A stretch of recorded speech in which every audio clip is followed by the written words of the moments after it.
Are we on? Good, good. Well, welcome to my pig pen. I've been painting, everything's torn up.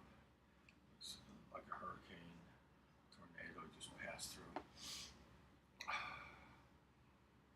I am going to devote this workshop to the picaresque novel. And I would like you all to write one. And the reason for that is that they don't require a plot. And I've talked to you in the past about how I want you to set your scene uh, without doing any plotting first. Just create your characters, describe your setting, your time and place, and then see what happens. Just follow your nose, see what happens. But you can do that in the picaresque novel because it doesn't have a plot. It has just a succession of events. And here is the definition. Picaresque novel is a genre of prose fiction that depicts the adventures of a roguish but appealing hero of low social class who lives by his wits in a corrupt society. Picaresque novels typically adopt a realistic style with elements of comedy and satire. And I read another definition that most of them don't have a plot, they have a succession of events. So you don't need to plot out your novel. But I think I've written the best picaresque novel since Don Quixote, time will tell, called Hip Hop Murders. And I'm going to give this workshop based on my hip hop murders. Some of the great hip hop, the first and greatest of the picaresque novels was Don Quixote by Miguel de Cervantes, who was a contemporary of Shakespeare, 17th century.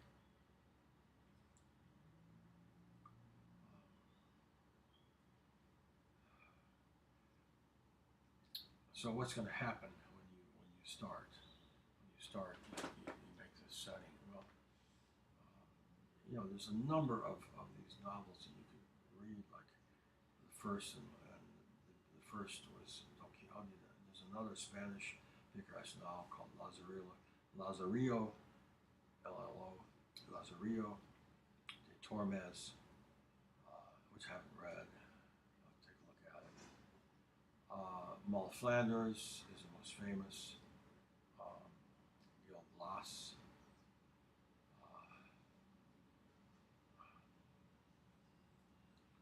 Huckleberry Finn,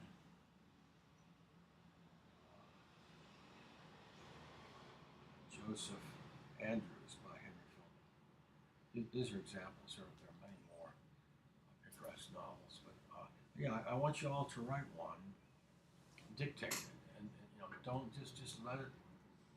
I told you how to proceed.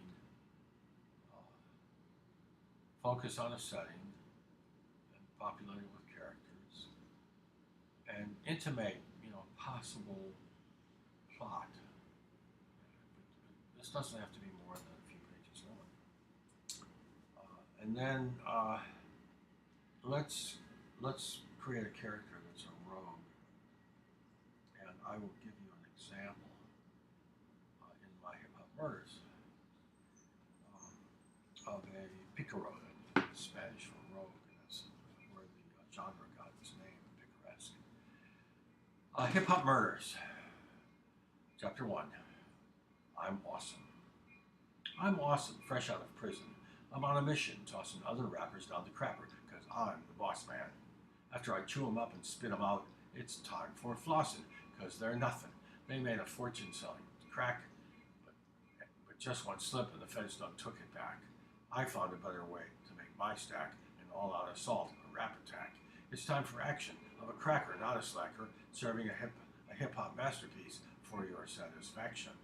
Once it's dropped, it can't be stopped. It's a hip-hop nuclear chain reaction. It's the solution to your mic pollution. It's the solution to your noise pollution, so put your mic down. Now it's time for me to make a name, take my place on my throne and claim my fame. Hit the nitrous button on this rapper game. Rum, rum. Once it's said and done, nothing will remain the same. Signed, Creep. He wrote these words as his bus rolled into the frozen Bronx. Creep was his name in prison. He was always looking for something to steal, creeping, anything he could sell on the yard for a cigarette. It was a pale gray January day when he got off the bus with $100 and a new suit of clothes from Goodwill. He started looking for a place to crash, but everyone had moved, or if they hadn't, they didn't know Creep. Who would want to know him? 21, small, slight, a caved, ghostly, pockmarked face. But why am I calling him Creep when he has a proper surname on his birth certificate like everyone else? I'll call the poor guy by his Christian name then. His mother named him Small because he only weighed 3 pounds at birth. So no one knew poor Small.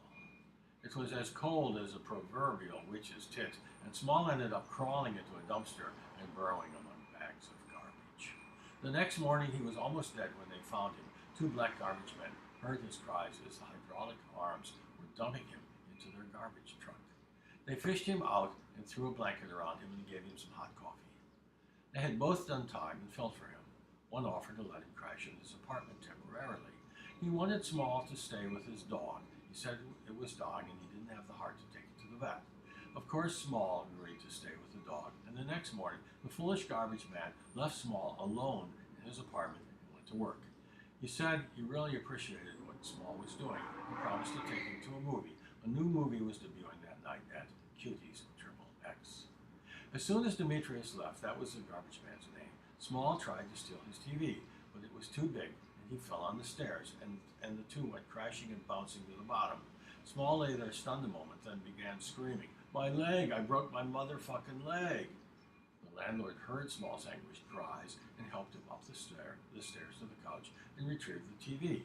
He wanted to call 911, but Small was loath to seek medical care because he had failed to check in with probation. When Demetrius got home from work, Small explained that he had tried to take the TV for repairs. Demetrius believed this and took it himself. Small tried to walk and was sure his leg was broken. "Motherfucker," he kept repeating. The two went to the movie anyway, Small hopping with a crutch, and watched a new porn queen from the West Coast. Afterwards, they went to a bar. Demetrius was 58 and had no children, no one but his dog, and now his dog was almost dead. He thought that maybe fate had tossed Small into his garbage truck as a quid pro quo for his dog.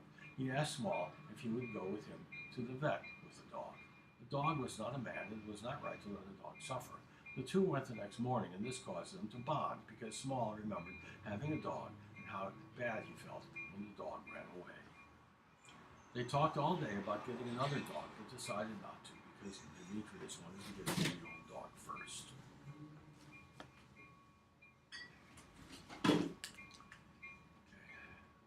So there's no intimation of a plot, or is there? What do we know about Small? He steals. He's a thief. That's all we know about him. And also that he's misbegotten. So let's go on. Let's go on and see what happens.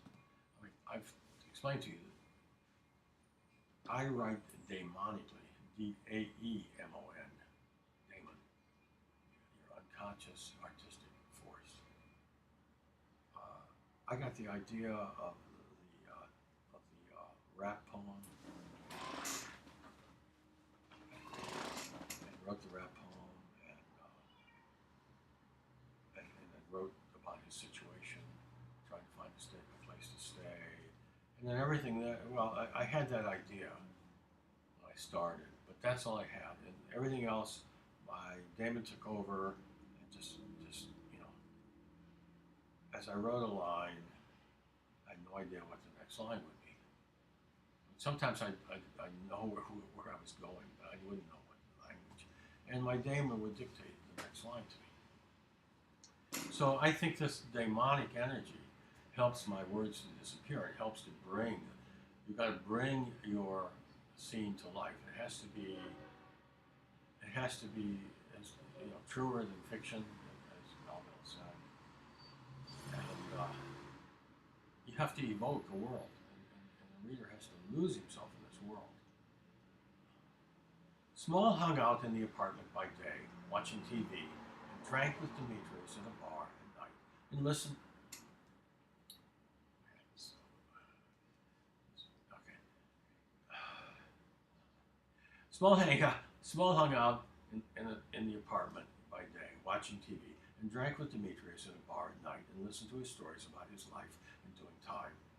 After a couple of weeks, Small was walking on his leg again with a cane, and after a couple more weeks, he gave up the cane and walked with a limp and started to skip and run and realized that he was well enough to steal. He decided that the leg had never been broken, but he had torn something in it, which was gradually healing. The black people in the apartment called him the Gimp. They called the two Demetrius and the Gimp. Small began haunting the stores, buying odds and ends with his $100 and planning his first theft. He found a Haitian who fenced clothes and also sold weed. Small bought a blunt for $20 and tried to make friends with the Haitian, who was his age and whose name was John.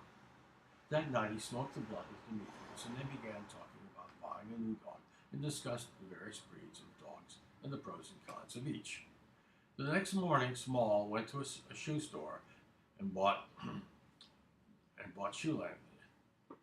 The next morning, Small went to a shoe store and bought shoelaces and shoe polish to disarm the clerks. Then started trying on new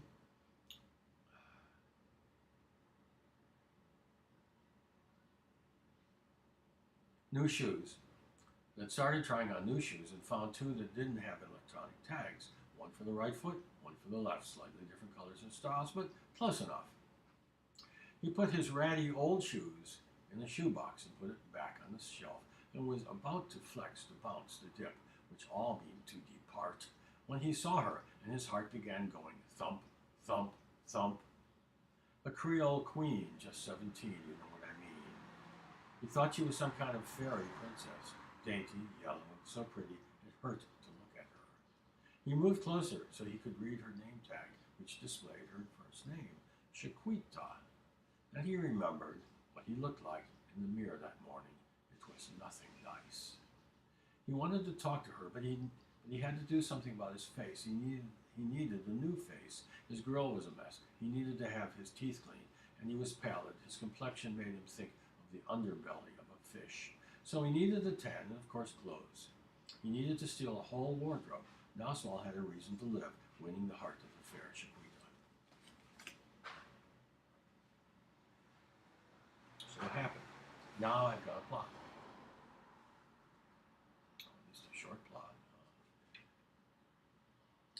What is he going to do to succeed with the fair Shaquita?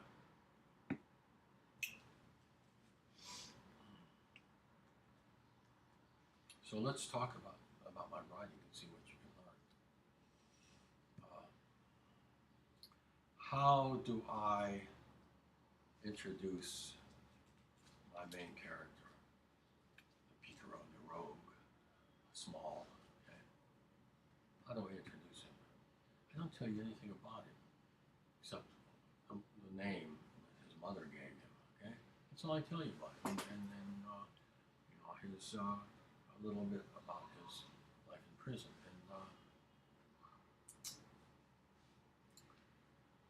but I tell you everything about him through his actions. Okay, and we really haven't had any dialogue yet at all, which will come soon. Okay. So you can do this too, and don't be censorious. Don't censor yourself, saying, "Oh, these could be better." Don't worry about that. No, you got to start writing, and you've got to learn you want to write like me, if you want your prose to have this kind of energy, you need to shift into the demonic gear. You need to write demonically, and just practice it. Just ponder your setting, your characters, think about them, the implications of people being like them, and then just start telling a story. Let it tell itself. There's an analogy in my life to this. I remember talking to a brilliant commercial artist who was painting a really charming, humorous painting. And he said to me that you have to let the painting paint itself. And I understand that because I do my best painting when I'm not conscious anymore what I'm doing. It's really funny. I'll be talking to my brother on the phone and I'll be painting away, just completely immersed in what I'm discussing with my brother. And then all of a sudden, who's doing the painting now? My Damon, and he's doing the best painting that I'm capable of. So that's what I want you to do as writers. And you have to practice this. You have to let go. See, so I'm more of a psychotherapist than a painting and writing instructor, aren't I? Well, that's what it's all about. Your work has to be you. You have to put it on the page. You have to put yourself on the page, okay, as I do. As Shakespeare did, as all great writers have done.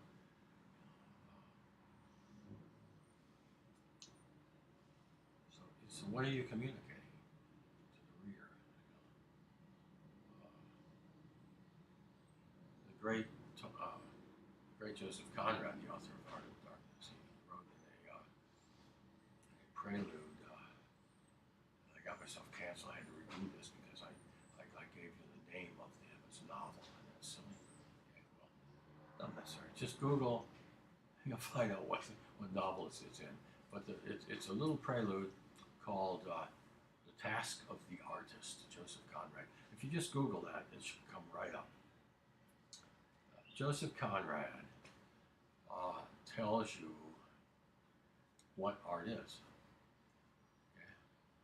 And many great artists have taken a stab at this, but none better than him. And what he says, essentially, is that art appeals to our humanity. Okay? And that's what I've done. You already like Demetrius. What a great guy he is. You feel his humanity. See? You have a sense of it. The Picaro, Small Jones. You sense his let's say, undeveloped humanity. This is not going to be just another picaresque novel where Picaro Small doesn't develop. He just has adventures and he continually, steals and cheats and so on. No. It's going to be the exact opposite. It's going to be a thriller. That's going to be a roman a clef, it's called. It's going to be a novel. Those are typically coming of age novels.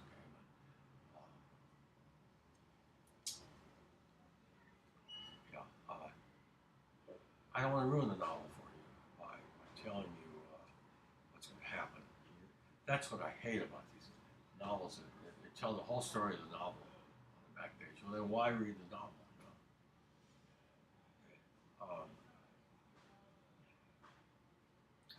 So what I wanted to do is give you an idea of what you're going to experience in my writers' workshops. This This will be the beginning, see, of the workshops. See, workshops like this.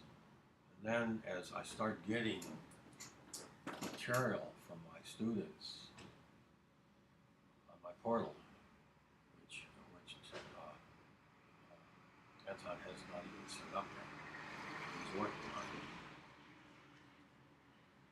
So you can start writing now. There will be a portal you can put your material into it, and then I will, if, with your permission only, without naming you, unless you wish me to name you, I will read, from things, and then I will talk about them and give you ideas about how you might be able to improve. Only constructive criticism. Material that it has to be thrown out completely and it's really bad. I'll talk to you over the phone about it. Please don't send this to me. Please wait till you have something that you think has some merit. Because I don't want to make you feel worse than you feel already, see? I don't want to do that. So learn, practice, knock out something that's got some merit, and then send that to me. Look, hell's bells.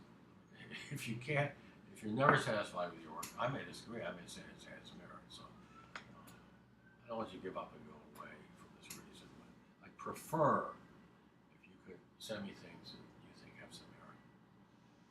Let your friends read them. If your friends disagree with you and say, "Hey, this is great," well then I want to hear it. So all right. So that's what we're going to do. I'm going to read to you. I'm going to discuss the writing. It's not all going to be mine. I'm going to read some things I'm going to read from. I love Paris and George Orwell's Down and Out in Paris and London. And this is a first person. It's not a picturesque novel at all. But it's a first person. It's a memoir. It's a pure memoir. I don't know why he calls it. Makes it a novel. Fiction. This is a pure memoir. He's talking about his life as a starving writer in Paris, 1900, working as a plongeur or dishwasher in the basement of this cavernous 1900 Parisian hotel, and all the characters that he's interacting with. Oh, it's just wonderful. So I'm going to read some of that to you. I may read.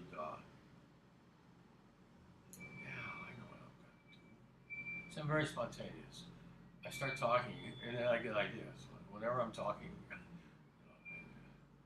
often I get ideas.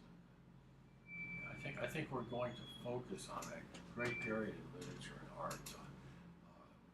Gertrude Stein's Salon, her Paris, of her post-war, First World War One, Paris, of the long movie. People that she called the lost generation, Picasso and Hemingway, F. Scott Fitzgerald, all these people frequenting her salon, and so she talks about them in her great autobiography, which she calls the Autobiography of L.S.B. Toklas, which is written by Gertrude Stein. And, it's a real, it's a beautiful. And then here comes Hemingway. He's writing about going to her drinking at her salon, hanging out with her fireside. He's talking about the same thing that she is. She's talking about him. He's talking about her. He's sort of a nasty guy. He's a little nasty. He cracks on her for being a lesbian, which is not nice. Not grateful, not showing gratitude, that's for sure. But he was a son of a bitch, Hemingway was. So we'll read a little of the beginning of his Movable Feast, in which he has a memoir, which is a memoir about his friendship with Gertrude Stein, and both of them are talking about people that come to the salon, like Picasso. Other painters, the great Henri Renoir, Henri Rousseau. And, oh, it's just these are histories, but they're also really great examples of great writing. Uh, so we're going to do that, all kinds of things. We're going to have so much fun. You're going to learn more about great literature from me, from my reading it to you and explaining it to you, than any literature class. Believe me, I took a number of them at UC Berkeley, and I can tell you that no one can do this as well as someone who is a great literary genius like me. Because I really, truly appreciate the great work of other authors. And I'm going to have a wonderful time sharing it with you and talking about it. And I want your psyche to develop as a result of my workshops. I want your emotional life to be enriched.